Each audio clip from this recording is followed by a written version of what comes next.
എൻ്റെ ദൈവമേ, എന്തായി കാണുന്നത്? ലക്ഷ്മി വന്നപ്പോൾ തന്നെ ചൂലും അടിച്ചുവാരി എടുത്തുകൊണ്ട് പണിക്കിറങ്ങിയിട്ടുണ്ട്. അവിടെ എല്ലാവരും വട്ടം കൂടിയിരുന്ന് സംസാരിക്കുകയാണ്. വന്ന വയൽക്കാടുകൾ എല്ലാവരും ഗ്രൂപ്പായിട്ട് കൂടി നിന്ന് അങ്ങോട്ടും ഇങ്ങോട്ടും അവരുടെ കാര്യങ്ങളൊക്കെ ചർച്ച ചെയ്യുവാണ്. അതിൻ്റെ ഇടയിൽ നമ്മളെ ലക്ഷ്മി മാത്രം അവിടെ നമ്മുടെ ഫ്ലോറൊക്കെ ക്ലീൻ ചെയ്തുകൊണ്ടിരിക്കുകയാണ്. ഒരു ചൂലും ഒരു അടിച്ചുവാരിയും എടുത്ത് അവിടുത്തെ ഡസ്റ്റ് എല്ലാം കോരി എല്ലാം വൃത്തിയാക്കിക്കൊണ്ടിരിക്കുകയാണ്. അപ്പോൾ ഇതൊക്കെ കണ്ടിട്ട് രണ്ട് ഗ്യാങ്ങും ഇരുന്ന് ചിരിക്കുന്നുണ്ട്. റെന ഫാത്തിമയൊക്കെ ഇരിക്കുന്നതിൻ്റെ അവിടെ നിന്ന് പറയുന്നുണ്ട്, 2 ദിവസത്തേന് കാണുമായിരിക്കും എന്നൊക്കെ പറയുന്നു. മസ്താനി ഉൾപ്പെടെ അവിടെ ഇരിപ്പുണ്ട്. എന്തായാലും ലക്ഷ്മിയുടെ ഐഡിയാസൊക്കെ കൊള്ളാം കേട്ടോ.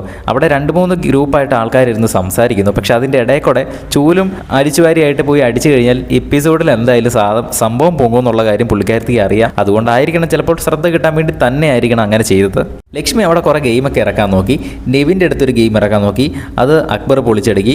അനീഷിനെ ഒന്ന് ട്രോളാൻ നോക്കി. അത് അനീഷ് തിരിച്ച് മടക്കി കൈ കൊടുത്തിട്ടുണ്ട്. എന്തായാലും ഗെയിം കളിക്കാൻ നോക്കുന്നുണ്ട്. തുടക്കത്തിൽ ഒരു ഫസ്റ്റ് ഇംപ്രഷനിൽ ഒരു നല്ലൊരു പ്ലെയറായിട്ട് തോന്നുന്നുണ്ട് ലക്ഷ്മി. എന്തായാലും നമുക്ക് നോക്കാം. ഇങ്ങനത്തെ ഉള്ള മത്സരാർത്ഥികളൊക്കെ വേണം, എന്നാലല്ലേ കാണാനൊരു എൻ്റർടൈൻമെൻ്റ് ഉള്ളൂ. നമുക്ക് കണ്ടു തന്നെ അറിയാം. നിങ്ങൾക്ക് 5 പേരിൽ ഏറ്റവും ഇഷ്ടപ്പെട്ട മത്സരാർത്ഥി ആരാണെന്ന് താഴെ ഒന്ന് കമൻറ്റ് ചെയ്യുക. കൂടുതൽ അപ്ഡേറ്റ്സിനായി നമ്മുടെ ചാനൽ ഒന്ന് സബ്സ്ക്രൈബ് ചെയ്യുക.